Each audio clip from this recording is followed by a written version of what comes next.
Assalamualaikum warahmatullahi wabarakatuh. Alhamdulillah, alhamdulillahilladzi nawwara qulubana binuri ma'rifati wal yakin wa adkhilna ma'al awliya'i wassolihin.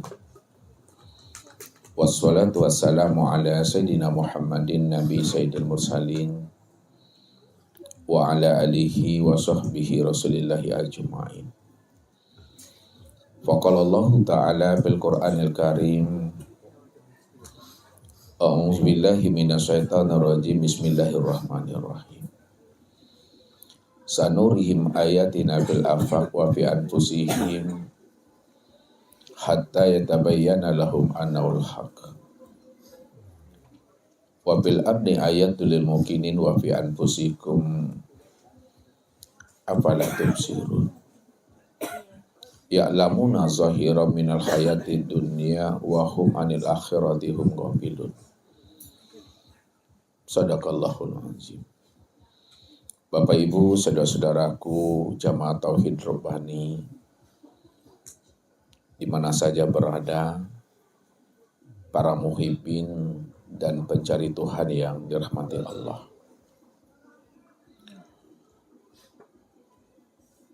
Sebagai seorang insan Rabbani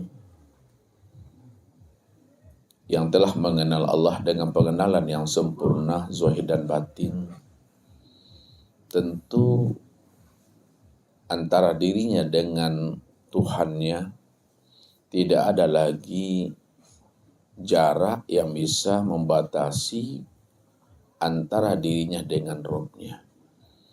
Karena yang menjadi rahasia insan Rabbani itu tiada lain adalah Allah itu sendiri. Kalaulah Allah itu yang menjadi rahasia diri setiap insan Rabbani itu makna yang sebenar-benarnya bahwa sesungguhnya Allah itu sudah benar-benar nyata. Allah itu sudah benar-benar zahir. Allah itu sudah benar-benar terang dan jelas akan wujud, bentuk dan rupanya yang disebut namanya dengan insan. Maka inilah yang dikatakan oleh Allah di dalam sebuah hadis qudsi yang dihantarkan oleh baginda Rasul Nabi Muhammad SAW kepada umatnya, bagi yang ingin bermakrifat dan berliqah dengan Allah. Apa kata beliau? Wa khalaqa Adam ka suratihi wa khalaqal insan ala surati rahman. Bahwa diciptakan Adam itu sebenarnya Adam itu adalah gambaran untuk memandang akan rupa diri Allah itu sendiri. Disitulah rahasianya. Kalaulah Adam itu adalah tempat memandang akan rupa Allah itu sendiri, disitulah rahasianya bahwa Adam itu maknanya adalah tiada. Kalaulah Adam itu maknanya tiada, maka yang sebenar ada itu adalah Allah. Kalau Allah yang sebenar ada, Bapak Ibu, maka siapa Adam itu sebenarnya? Adam itulah wujud nyatanya diri Allah itu. Dialah yang dikatakan Adam, dan Adam itulah sebenarnya memandang rupanya akan diri Allah itu. Atau disebut juga Adam itu sebagai rahasia Allah yang dikenal namanya dengan insan. Makanya Allah katakan, wa khalaqal insan ala suratir rahman. Dan dijadikan insan itu juga tempat memandang gambaran rupa Ar-Rahman. Kenapa insan itu adalah tempat memandang rupa Ar-Rahman? Diri Allah. Karena Allah sudah jelas menerangkan kepada kita ini, waja'alu lahu min ibadihi juz'an. Bahwa sesungguhnya Adam atau insan itu sebenarnya adalah bahagian daripada diri Allah itu sendiri. Kalaulah insan itu dikatakan bahagian daripada diri Allah, bahagian daripada diri Allah itu sebenarnya ya Allah itu yang sesungguhnya. Namun kenapa manusia tidak mampu memandang dan memahami bahwa dirinya itu sebenarnya adalah bahagian daripada diri Allah? Karena manusia ini selalu pandangannya itu tertuju kepada hal-hal yang zahir saja. Ketika dia memandang hal-hal yang zahir, memandang segala macam bentuk dan rupa, lupa dia hakikat dan rahasia insan itu yang sesungguhnya. Maka inilah yang dikatakan orang-orang yang hatinya itu amatlah sangat lalai. Mereka hanya mampu memandang yang zahir saja dari kehidupan dunianya.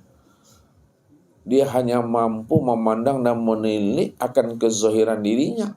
Akan tetapi mereka sendiri tidak mampu memandang yang tersirat di balik alam, dan juga mereka tidak mampu memandang yang tersirat di balik diri yang zahir itu yang sesungguhnya. Inilah sebenarnya yang Allah jelaskan kepada kita. Ya'lamuna zahiran minal hayatid dunya wa hum anil akhirati hum ghafilun. Mereka hanya mampu memandang yang zahir-zahir saja dari kehidupan dunianya. Akan tetapi mereka tidak mampu memandang sisi batin, tidak mampu memandang rahasia di balik yang zahir itu. Maka ketika itulah sebenarnya pada saat mereka tidak mampu memandang yang batin, tidak mampu memandang akhirat pada yang dia pandang, maka itu yang dikatakan Allah adalah hati yang amat lalai. Lalainya itu Bapak Ibu adalah lalai tidak mampu memandang dan menilik serta menyentar dan menyilau akan wujud kezahiran nyatanya Allah itu pada dirinya.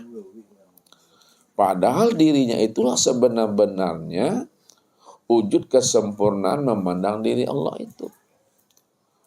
Kalaulah Allah itu adalah tempat memandang akan segala yang wujud, sementara Allah itu sudah nyata pada insan ini.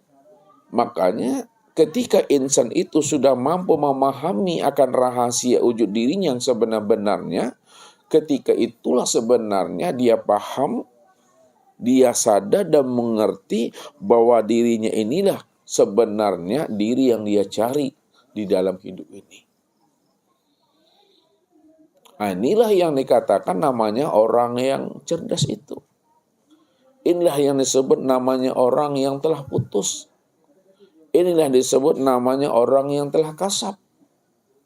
Orang yang cerdas, orang yang putus, orang yang kasab itu tidak ada lagi namanya tirai dan penghalang bagi dirinya itu untuk memandang akan wujud nyatanya Allah itu yang sebenar-benarnya.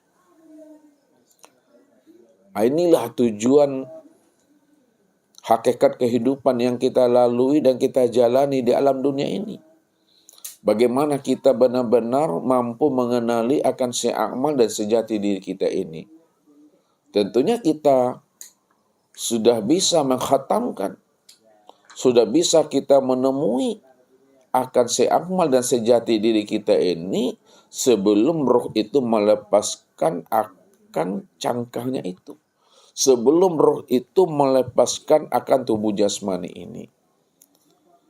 Jadi sebelum roh itu melepaskan akan cangkangnya atau tubuh jasmani ini, kita ini mestinya telah khatam untuk memandang, untuk bermusyahadah dan bermuwajahah dengan Allah itu. Jadi kalau kita tidak mengenali akan seakmal dan sejati diri, tidak lain adalah Allah, maka tentulah kita ini termasuk orang-orang yang lalai yang Allah katakan. Bahkan Allah katakan orang yang lalai itu adalah orang yang buta, dan orang yang buta itu adalah orang yang tersesat itu. Padahal Allah mengatakan, wa anna ila rabbikal muntaha, inna lillahi wa inna ilaihi raji'un. Bahwa Allah itulah sebenarnya tempat berpulang dan kembalinya kamu. Jadi akhir daripada kesudahan hidup, akhir kesudahan daripada perjalanan diri kita ini di alam dunia ini, itu tiada lain adalah Allah. Kenapa akhir kesudahan perjalanan hidup dan diri kita di alam dunia itu adalah Allah?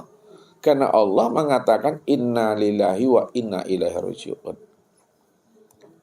Asalmu itu adalah Allah, tentu pulang dan kembalinya tetap juga jadi Allah. Kenapa? Karena kita ini bahagian daripada dirinya. Kalaulah kita ini dikatakan bahagian daripada dirinya, maka bahagian itulah yang disebut namanya wujudullah. Bahagian itu yang disebut namanya ainullah. Bahagian yang dikatakan wujudullah dan ainullah itu yang disebut namanya Muhammad. Muhammad itulah yang katakan kezahiran nyatanya memandang akan Allah itu yang sesungguhnya. Jadi kalau kita sudah menemui akan seamal dan sejati diri kita, maka ini namanya kita telah mati sebelum habisnya usia umur itu. Ini yang dijelaskan oleh baginda Rasul kepada umat ini tentang rahasia daripada Abu Bakar As-Siddiq. Apa kata beliau? Mutu qabla anta mutu. Wa man arada mayit yamsi ala wajil ardi falyanzur ila Abi Bakar. Matikalah dirimu sebelum dirimu mati. Matikan dirimu sebelum ajalmu sampai. Dan barang siapa yang berkehendak, berkeinginan melihat mayat berjalan di muka bumi ini, maka pandang dan lihatlah kepada Abu Bakar. Abu Bakar itulah orang yang pandai mati, dan Abu Bakar itu pula adalah orang yang pandai hidup. Maka beliaulah sebenarnya kita mesti memandang, kita mesti mengambil iktibar dan hikmah sebagaimana yang disampaikan oleh baginda Rasul kepada umat ini untuk memandang rahasia daripada Abu Bakar itu. Makanya beliau sebelum datangnya Israel, sebelum datangnya Malakul Maut itu sebenar-benarnya diri beliau itu benar-benar telah diserahkan kepada Allah sempurna zahir dan batin. Sehingga tidak ada lagi fiilnya, tidak ada lagi asmanya, tidak ada lagi sifatnya, dan tidak ada pula lagi zat dirinya itu yang berbuat, yang bergerak, yang berjalan, dan diam dalam kehidupan ini. Karena itu tiada lain adalah wujudullah. Itu tiada lain adalah ainullah. Kalaulah dia itu adalah tiada lain wujudullah dan ainullah, maka disitulah sebenarnya Allah beri dia gelar, ya, bagi yang telah mengenal akan rahasia dirinya disebut Khalifatullah. Khalifatullah itu adalah pengganti pekerjaan Tuhan di muka bumi ini. Nah, kenapa pengganti pekerjaan Tuhan di muka bumi? Karena Khalifatullah itu adalah kesempurnaan memandang akan nyatanya wujud Allah itu kepada masing-masing diri kita ini. Yang disebut namanya Adam, yang disebut namanya Muhammad, yang disebut namanya insan. Padahal insan, Adam dan Muhammad itu tiada lain adalah diri Allah itu yang sesungguhnya. Maka yang menjadi khalifah itu tiada lain Allah itu sendiri. Disebut namanya Khalifatullah. Khalifah itulah yang Allah yang sesungguhnya. Nah, kenapa yang khalifah itu yang Allah? Karena dia cuma yang wujud, dia cuma yang tunggal. Kalau dia cuma yang wujud dan dia yang tunggal, maka tidak ada gelar khalifah itu yang dititipkan, yang disematkan kepada sesuatu yang tidak pernah ada. Yang ada itu hanya dirinya. Kalau yang ada itu adalah dirinya, maka yang khalifah itu tiadalah dirinya sendiri. Maka disebut khalifatullah. Makanya khalifatullah itu adalah kesempurnaan memandang akan wujud nyatanya Allah. Begitu kita ingin menghantarkan pemahaman ini. Ya. Mesti sampai kepada pemahaman yang sudah sidratul muntaha namanya. Pemahaman yang telah putus, pemahaman yang sudah sampai, pemahaman yang benar-benar telah habis. Bukti habisnya, bukti putusnya, bukti sampainya. Betul-betul tidak ada lagi kata dan suara yang bisa kita utarakan, yang bisa kita sebutkan. Udah hilang akal kita ini untuk menganalisanya, karena memang dialah segala yang wujud, dialah segala yang zahir, dan dia pula segala yang batin.